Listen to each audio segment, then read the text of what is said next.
Madam Vice President, it is my honour as the Ambassador of Ireland to the United States to moderate this session, which is convened to celebrate the first class of Frederick Douglass Global Fellowships Ireland. I am doing so with some portraits in the background here. We have the portrait, a joint portrait of Daniel O'Connell, the Irish liberator, and Frederick Douglass, who met in Ireland, in Dublin in 1845. And on the other side of me, I have another connection between the civil rights movement in Ireland and in the United States in the person of the late John Hume and the late Congressman John Lewis.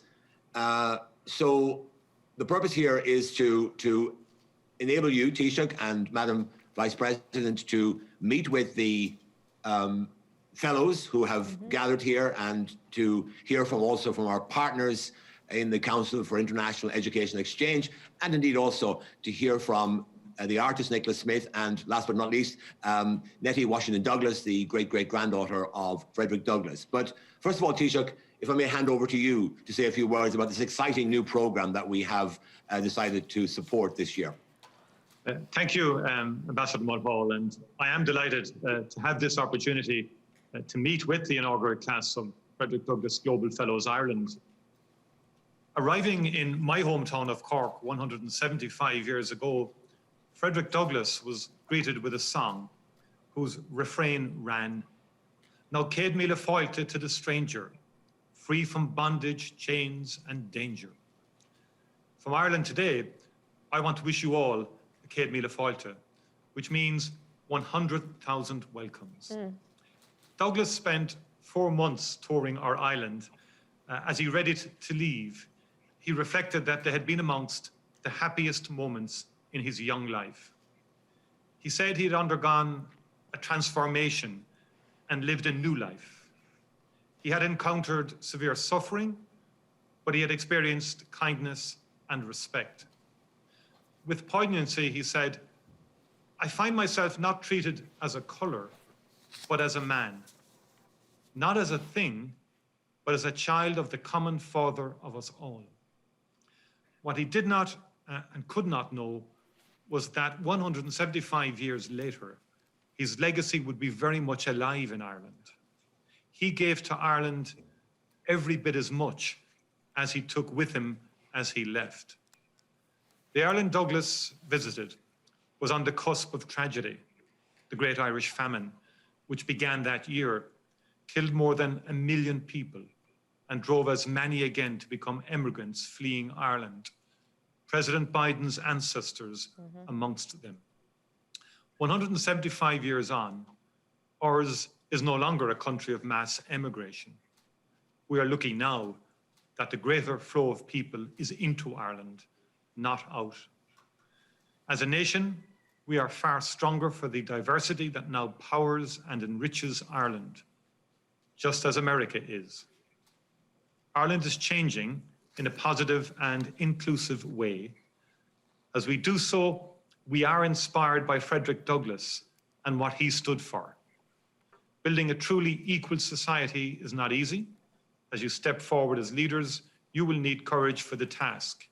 You will also need to be resilient and persistent.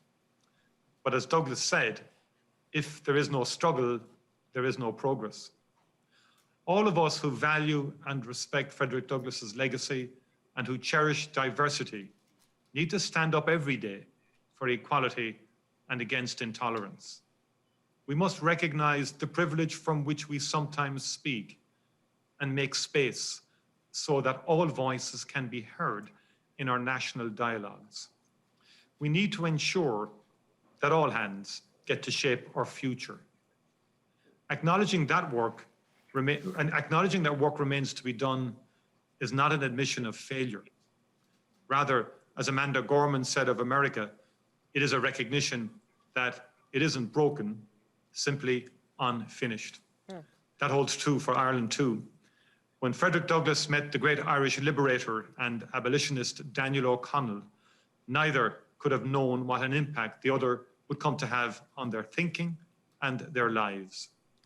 It is in that spirit that we look forward, especially to welcoming you all to Ireland so that you can engage with your counterparts in Ireland, so that you can support and challenge each other, learn from each other, and enrich each other, and forge together the next generation of friendship between Ireland and the United States of America. I'm particularly delighted that when circumstances permit, you will be visiting my hometown Cork, which among its many charms and attractions is also a sister city of Vice President Harris's San Francisco. There you will see a plaque to mark the visit of Frederick Douglass, and indeed a less formal but much loved street mural of Douglass. From Ireland on St. Patrick's Day, my sincere congratulations to you all, and I look forward to wishing you Céad Míle Fáilte to Ireland. Thank you. Madam Vice President, would you like to say a few words to the fellows, the Frederick Douglass Fellows? I will. Thank you, Mr. Ambassador, and happy St. Patrick's Day to everyone gathered here. I'm looking at the screen to see all of the faces of our young leaders. I'm so proud of you. I'm so proud of you. And Taoiseach, we spent the morning together talking about the challenges and the hope that we share, knowing what is possible when we are committed to democracy, when we are committed to fairness, to equality. And I really enjoyed our conversation this morning. And Taoiseach, I thank you for that. It was really an honor to meet with you today to discuss our friendship and the friendship of our two countries, our shared values, and our shared commitment to helping people worldwide reach their full potential. And I know it is in that spirit that Ireland's Department of Foreign Affairs is co-sponsoring this year's Frederick Douglass Global Fellows. On behalf of the United States, thank you. So this fellowship program, led by the Council on International Educational Exchange, gives students in the United States, students of color, the opportunity to study abroad. Ms. Nettie Washington Douglas, who is here with us today, has supported this program since its inception. I'm sure she'd agree, given her great-great-grandfather's time in Ireland, that this year's fellowship program is very special. Frederick Douglass, the great American statesman, traveled to Ireland, as the Taoiseach said, over 175 years ago. He traveled to Ireland to avoid being recaptured into slavery. So he was seeking safety and refuge. And there he crossed paths with the Irish abolitionist, Daniel O'Connell. And for the first time, Frederick Douglass felt truly free. In his own words, in Ireland, he was not treated as a color, but as a man. I have this sculpture of Frederick Douglass on loan from the Howard University Gallery of Art that reminds me of who he was and what he stood for. Many of you know that. Like a few of this year's fellows, I attended Howard University, a school that was founded at a time when few recognized the potential of Black students to be leaders. At HBCUs, in fellowship programs like this, students of color are prepared to lead, like Frederick Douglass in Ireland. You can come as you are, and you can leave who you aspire to be.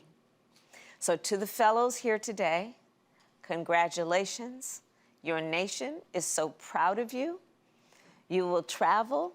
You will create friendships around the globe as an extension of the work that we do as a country to inspire and to work on and to build on the friendships we have around the world.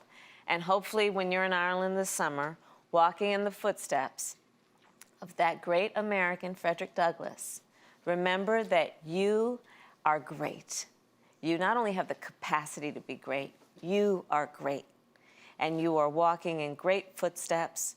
He imagined, I'm sure, in those days when he was in Ireland, that you would be coming behind him. So I'm counting on all of you to live up to that potential. And again, to the Taoiseach and the Irish people, thank you for sponsoring this fellowship and supporting these students. Together, May we build on the legacies of Frederick Douglass and Daniel O'Connell and John Lewis and John Hume and all of those who have fought for freedom.